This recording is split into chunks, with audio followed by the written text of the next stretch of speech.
ఈరోజు కార్తీక దీపం ఎపిసోడ్ చాలా కీలక మలుపులతో మొదలవుతుంది. ఎపిసోడ్ ప్రారంభంలోనే కార్తీక్ ఒక షాకింగ్ విషయం చెబుతాడు. ఫుడ్ కల్తీ చేసింది ఎవరో తనకు తెలిసిపోయిందని, అంతేకాదు ఆ విషయాన్ని ఇప్పటికే పోలీసులకు చెప్పానని అంటాడు. ఈ మాట విన్న వెంటనే పారిజాతం, జ్యోత్స్న ఇద్దరూ ఒక్కసారిగా షాకవుతారు. ముఖాల్లో భయం స్పష్టంగా కనిపిస్తుంది. కార్తీక్ నిజంగానే అన్నీ తెలుసుకున్నాడా, లేక ఇది కేవలం ట్రాపా అనే అనుమానం జ్యోత్స్నకు మొదలవుతుంది. అప్పుడు జ్యోత్స్నకు ఒక డౌట్ వస్తుంది. బావ ఇంట్లోనే ఉన్నాడు, కాని దీపెక్కడుంది? దీప కనిపించకపోవడంతో జ్యోత్స్న మరింత అనుమానపడుతుంది. ఇక్కడే అసలు గేమ్ మొదలవుతుంది. కార్తీక్ చెప్పినట్టు దీప బావగదిలో ఒక మొబైల్ ఫోన్ని సీక్రెట్గా పెట్టడానికి ప్రయత్నిస్తుంది. ఆ ఫోన్ ద్వారా జ్యోత్స్న మాట్లాడే మాటలు రికార్డ్ చేయాలనే ప్లాన్.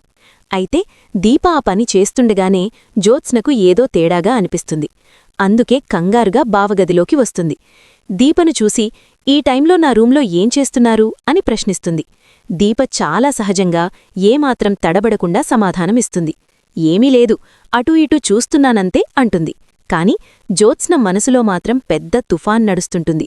బయట బావ మాట్లాడుతున్న మాటలు వింటూ, వైరా దొరికిపోయాడా, లేక కాశీ నిజం చెప్పేశాడా, వైరా నన్ను మోసం చేస్తున్నాడా అని అనేక అనుమానాలి జ్యోత్స్నను వెంటాడతాయి.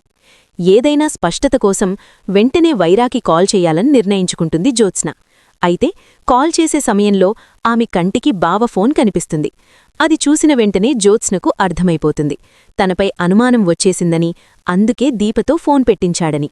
ఇంతలో వైరా నుంచి కాల్ వస్తుంది. ఇక్కడే జ్యోత్స్న చాలా తెలివిగా తన ప్లాన్ని మార్చేస్తుంది. రికార్డింగ్ జరుగుతుందని తెలిసినా ఆ మాటలనే తనకు అనుకూలంగా వాడుకోవాలని నిర్ణయించుకుంటుంది. వైరా కాల్ లిఫ్ట్ చేసి అతన్ని గుర్తుపట్టనట్టు మాట్లాడుతుంది.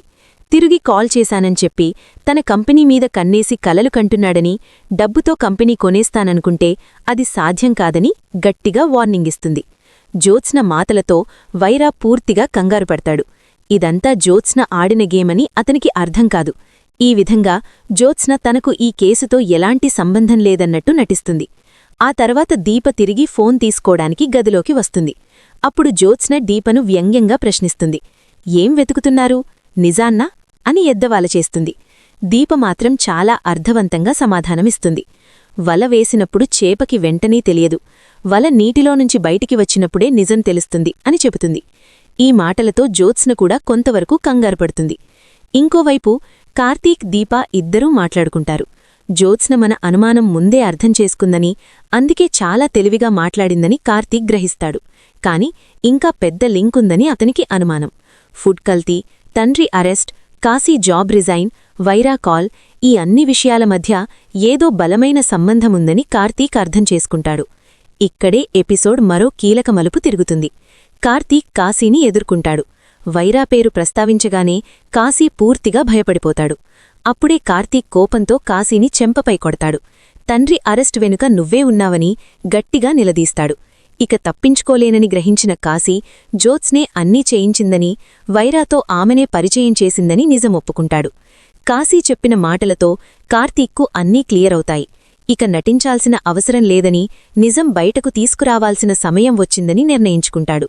కాశీని తీసుకుని పోలీస్ స్టేషన్కు వెళ్లాలని అంటాడు. ఎపిసోడ్ చివర్లో సుమిత్రమ్మ ఆరోగ్యం విషయంలో టెన్షన్ కనిపిస్తుంది. దశరథ బాధపడుతుంటే దీప అతనికి ధైర్యమిస్తుంది. నువ్వే నా కూతురివైతే బాగుండేదేమో అని దశరథ అనడం, దీప కళ్లల్లో కన్నీళ్లు రావడంతో ఎపిసోడ్ భావోద్వేగంగా ముగుస్తుంది. ఇలాంటి డైలీ సీరియల్ అప్డేట్స్ మీ ఫోన్కే రావాలంటే మా ఛానల్తో కనెక్ట్ అయి ఉండండి. లైక్, సబ్స్క్రైబ్ చేసి బెల్ ఐకాన్ ఆన్ చేస్తే చాలు.